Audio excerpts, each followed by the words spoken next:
Hey guys, welcome back. This is going to be the beginning of the introduction to drag, which is only a calculus subject.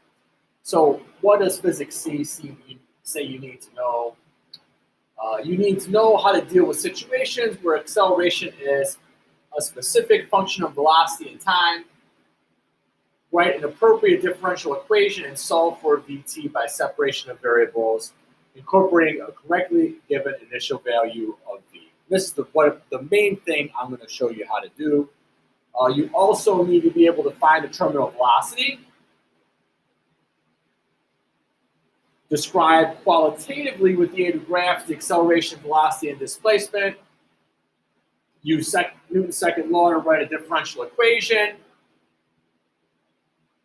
use the method of separation of variables to derive the equation for velocity as a function of time from the differential equation that follows from Newton's second law, derive an expression for the acceleration as a function of time for an object falling under the influence of drag forces. So we'll try to go over all of these. I put this after energy because you guys were just learning the natural law, which comes into this. All right, so the drag force and terminal speed. Anything that can flow is going to be a fluid. And as a body pushes itself through this fluid, it experiences this drag.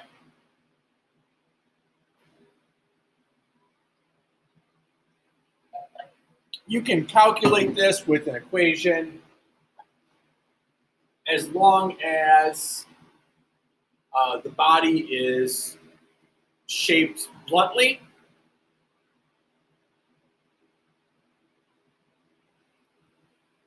And the motion is fast enough that the air breaks up. So our formulation for this coefficient takes into account the drag force, the density, the volume squared, the area,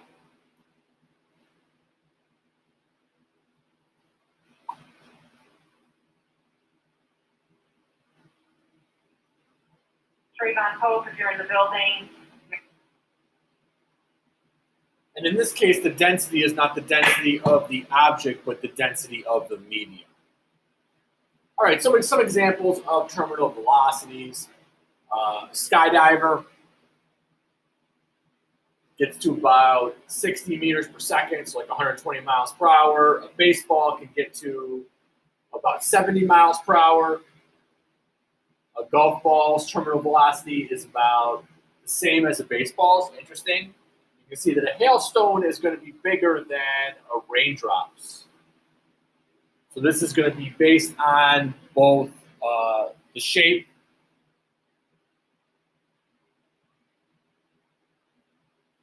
and the mass. So what happens is if we have air resistance, we don't have a constant acceleration situation because this drag force is building throughout. But the moment when the drag force balances with the weight, that's going to be a special case, and that's going to be our terminal velocity. And they often ask you that in the first part of drag problems, what is the terminal velocity? So what's going to happen is that this object's velocity is going to vary throughout. At some point, it's going to level out at what we'll call the terminal velocity. At any given point, you can find the slope and find out what the acceleration is. And you can see that it starts out big and then it levels out.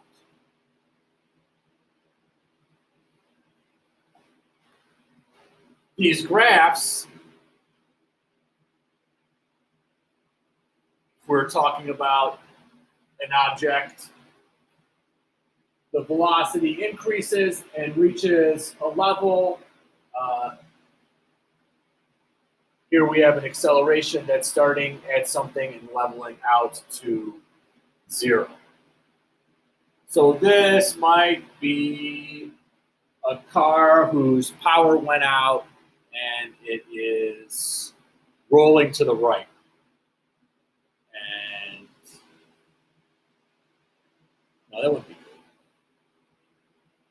Because it's something that's starting at 0. Maybe it is something that has.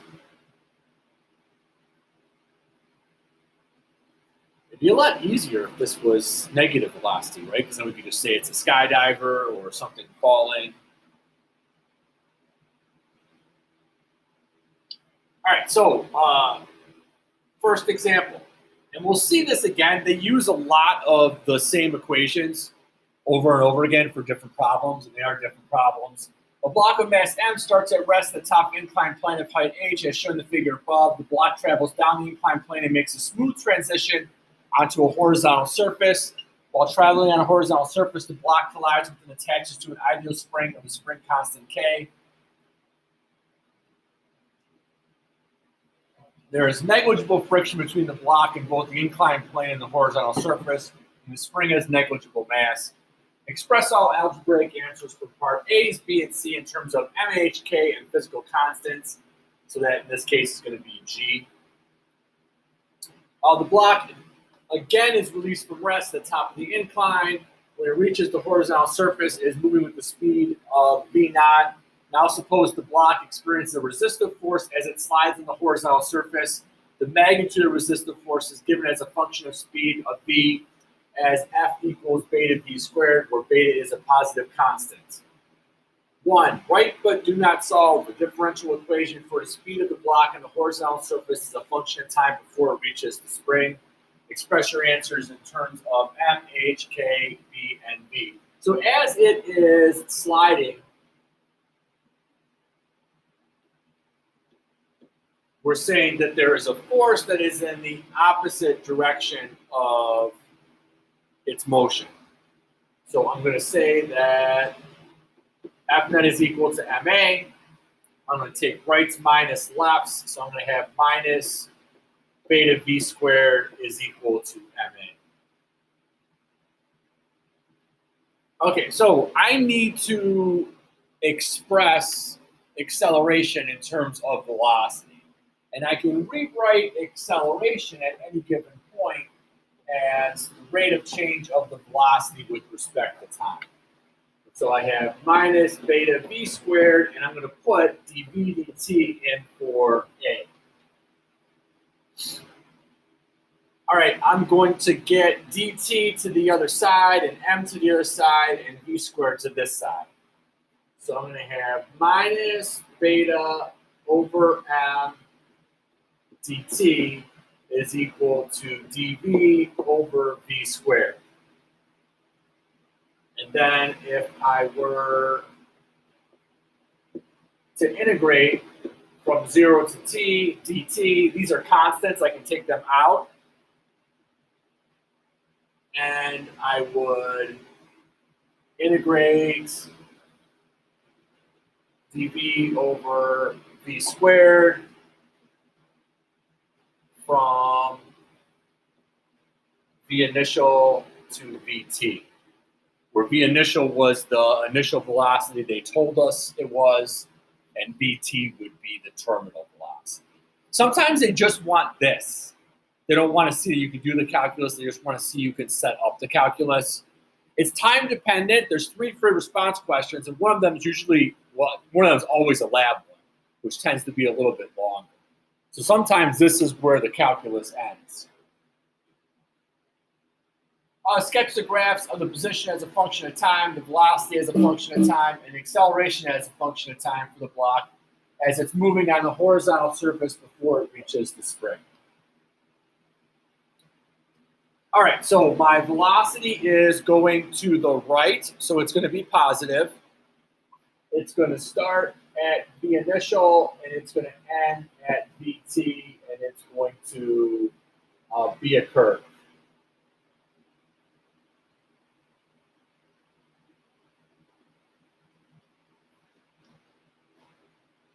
Or do they tell us it gets the terminal velocity?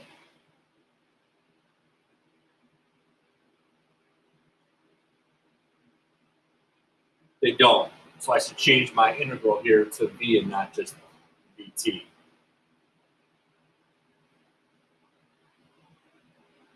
Because I don't know that it is going to reach terminal velocity. So when I do my graph, I will not put in that v, I'll just say that it is approaching some velocity. We don't know what it is. But it's going to be slow.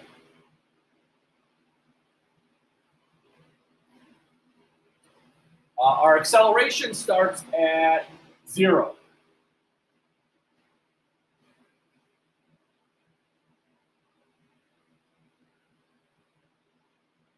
Now, once it feels the resistive force, it starts at something negative, and it's going to go to 0.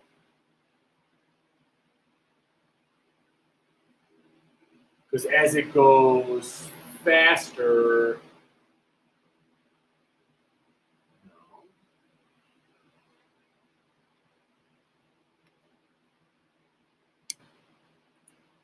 the acceleration is going to be the most when it's going the fastest, but it's negative because it's to the left. So it's going to be going like this. And then my distance that I travel is going to be the most to start with because that's when I have the biggest velocity, and it's going to curve like that.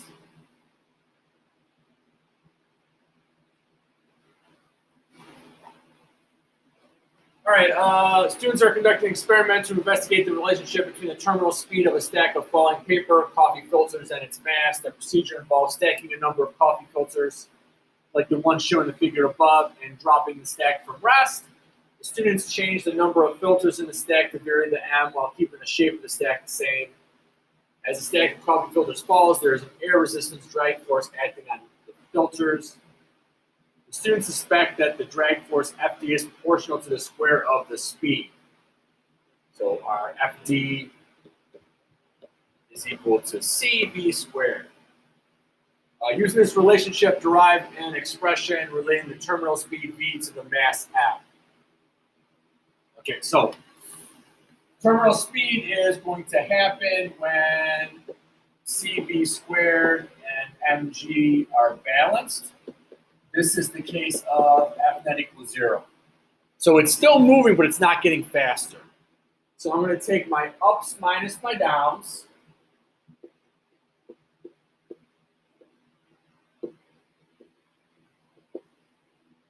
And so V squared would be equal to mg over c.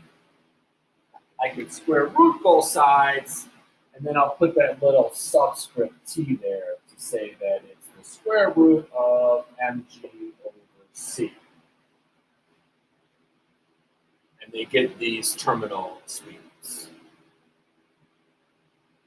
Assuming the functional relationship for the drag force above, use the grid below to plot a linear graph as a function of m to verify the relationship. Use the empty boxes in the data table as appropriate to record any calculated values you are graphing. Label the vertical axis as appropriate and place numbers on both axes.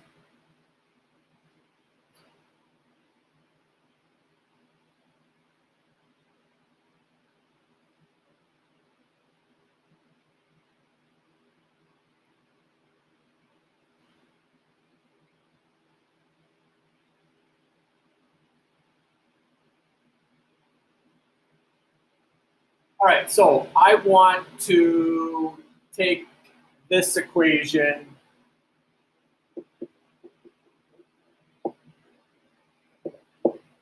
and I want to show that there's a linear relationship, so I'm going to solve for C. So I'm going to square both sides.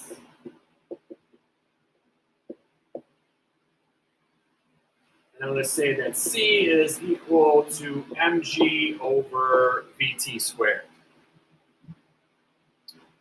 I can take this out and just make this my y-axis and this my x-axis, because that's a constant as well, and that way I don't need an extra column. Or you can do an extra column and you could say that it is mg here and Vt squared there.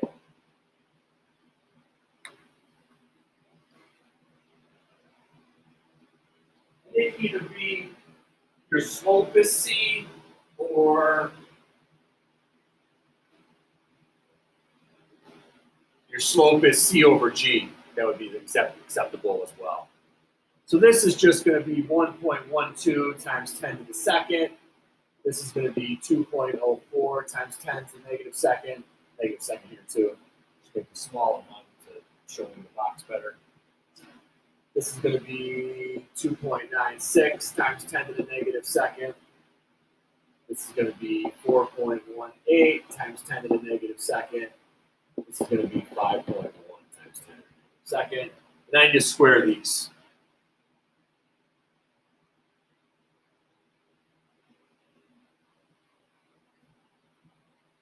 If you're squaring something that has 2 digits to it, try to end up with 2 digits too. We're not crazy about sig figs, but